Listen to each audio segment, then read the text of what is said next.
the last 14 and a half seconds were probably the most talked about that I can remember, at least in the field house. Was that a turnaround? I realize Nick didn't make shots last game, but has a lot of other things improved on Nick since that first meeting? Yeah, I don't know about, a lot of things, or you're a better player. I mean, I don't, based on that, I don't know. That was a, you said 14 seconds, I counted 21. Okay. That seemed like 2 hours, but I actually think that, probably learned without having to be taught a real hard lesson, which is good, because they didn't make the shots on the other end, but that was handled poorly by everybody, including us, the coaches and everything. So, if we're in that situation again, we certainly have to be better. I think he'll be better in that situation if he's in that again. And in the first meeting, you turned him over, I think, 21 times. What did you do to be so effective at that with steals and? I thought we defended pretty well the first time. They're a hard team to guard because they can put 4 shooters around a rim runner, and those are the hardest teams to guard. When you can put shooters around ball screen options, and I thought our activity was pretty good. And they didn't shoot it great, but they also helped us some the first game. They had some turnovers that were unforced as well, which happens, but which probably inflated our defensive numbers a little bit. But I thought our activity was pretty good, and our ball screen coverage was pretty good. Coach, what's the tone of your messaging been with your team since the BYU game? Well, we didn't practice yesterday, so yesterday had to be our off day. So we didn't play well against BYU, but after I watched the tape, we actually weren't as bad as what I thought we were. There's certain things that need to happen, when you play good teams. I mean, you need to, make the majority of your free throws. You need to handle some things differently. One of the big negatives is that, going into the last 4 minutes of the game, we had been outscored 33 points from beyond the arc. Yeah, that's a lot of points to make up in twos when you get outscored 33 from beyond the arc. And in games in which we lost in league, that's the constant theme, minus 18, 18, 21. In this particular game, I think it ended up being 30, if I'm not mistaken, in this particular game. That's a lot of twos you got to make up. So obviously, we're not going to make up those twos offensively. We need to do a better job of taking them away from them defensively. We can make up a few, but we can't make up that number. But it wasn't as bad. Our ball screen defense wasn't bad. The last 3 they made, we guarded perfectly. There was the one before that we didn't switch up, but it was a problem. We did some things that it didn't add up. It would be like losing a football game, by a field goal, then you drop 2 touchdown passes. I mean, it wasn't that far off, but it wasn't good enough, obviously. But if we'd have done a few things better that you take for granted sometimes, the outcome could have been different, but it wasn't. And then we didn't do enough stuff to make them play poorly, because we didn't do the simple things that we normally do. What's the identity of your basketball team?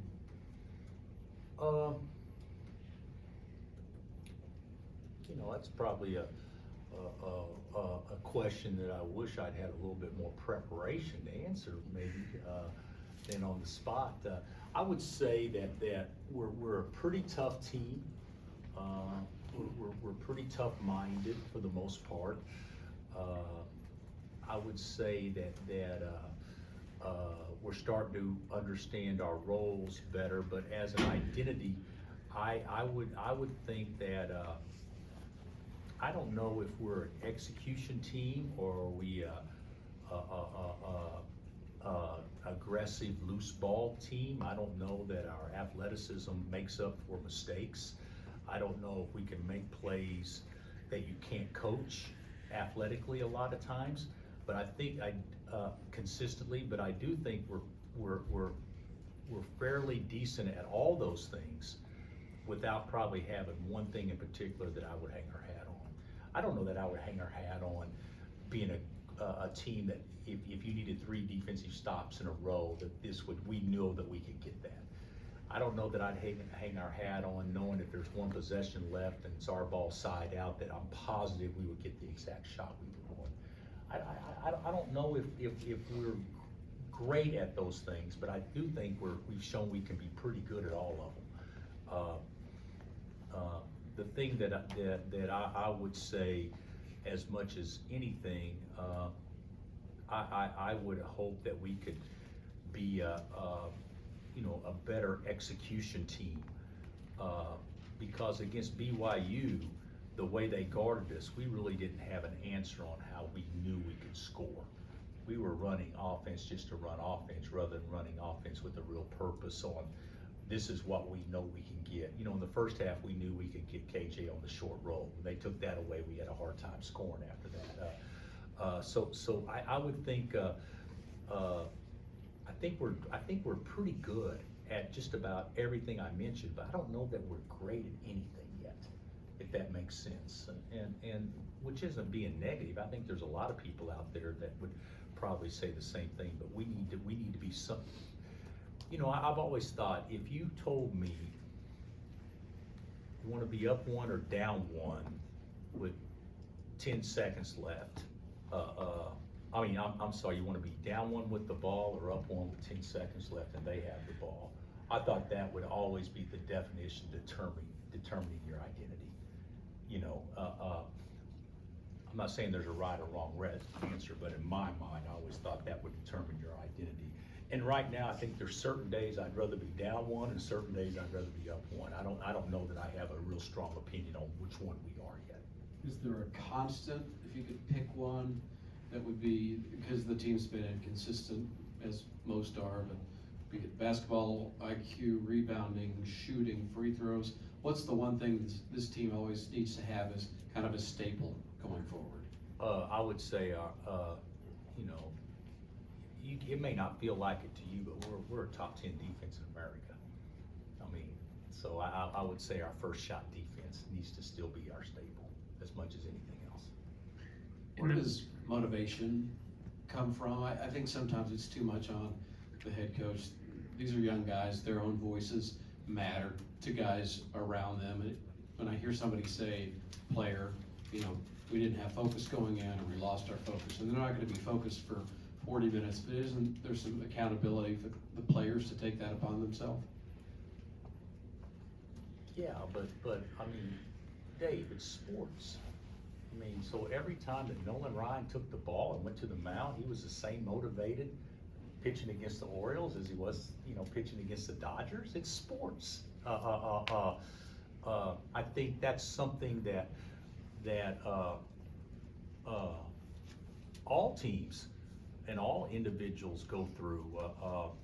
You want to, as an athlete, I would think, be at that magic level where your enthusiasm, your energy, your focus is all at a crossroads where it's not too much, it's not enough, that gives you the best chance to perform at your highest level every time you go out.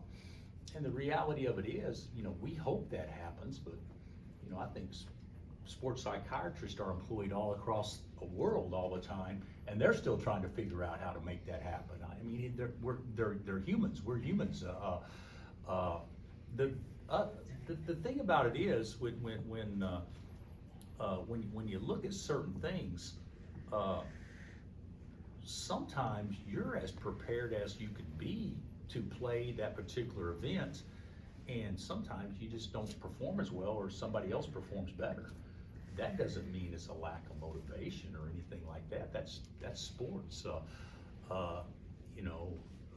What happened the other night against BYU, it would be taking something away from BYU, but I felt like that. I go back and I watch the tape and defensive coverages and how we do it differently, and yeah, we messed up.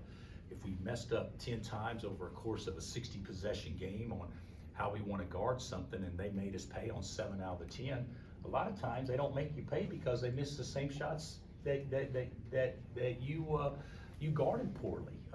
And then in this particular game, it seemed like when we did mess up, they made us pay. So I don't know if that's from, I don't think it's motivation. I don't think it's anything like that. I think it's sports. I think it's discipline. I think it's paying attention to detail. But I certainly don't think it was from lack of motivation in any way. Baylor's played 5 games since you had them here last. Is there anything that stands out that they're doing differently since their last matchup? Playing more zone. You know, against us the first time, I think the first 3 possessions they played zone, Yeah. and then after that they went man. They're playing more zone against TCU. Was TCU their last game? I believe it Yeah. was. You know, they played zone for 40 minutes basically. So I think we'll go down there and see a lot more zone. I'm just wondering how Kevin's doing and if he's moving along anymore than he has previously been. Yeah, I think he's doing better. I don't know, you know, when he'll play next, but I think he's doing better. I think he's gaining on it. Hopefully we can get him back out there. So. Any chance for this game for McCullough? I would say there is if he could practice full speed today and tomorrow. If he doesn't practice full speed today and tomorrow, I'd say no. With Houston 3 up with 3 to go, and you guys facing 2 real tough road games in K-State, what's the road ahead, and what's the motivation? Well, the motivation is get the best seed you possibly can in the NCAA tournament. You know, it's we're not putting the motivation on winning the league. You know, what does Houston got to do? Win 1 game? So, and we'd have to win. Yeah. So we're not going to win the league. That's not the motivation to win the league.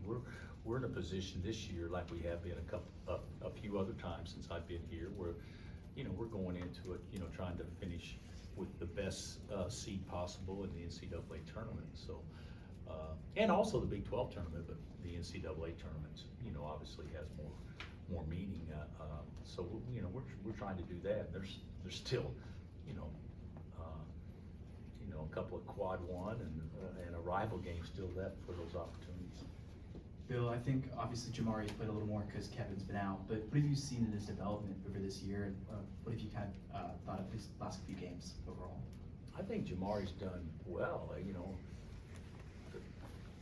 you guys look at it probably differently than I do. I think you can based on well, depending on how he's done in comparison to what you've recruited him to do, and he's done exactly what we've recruited him to do.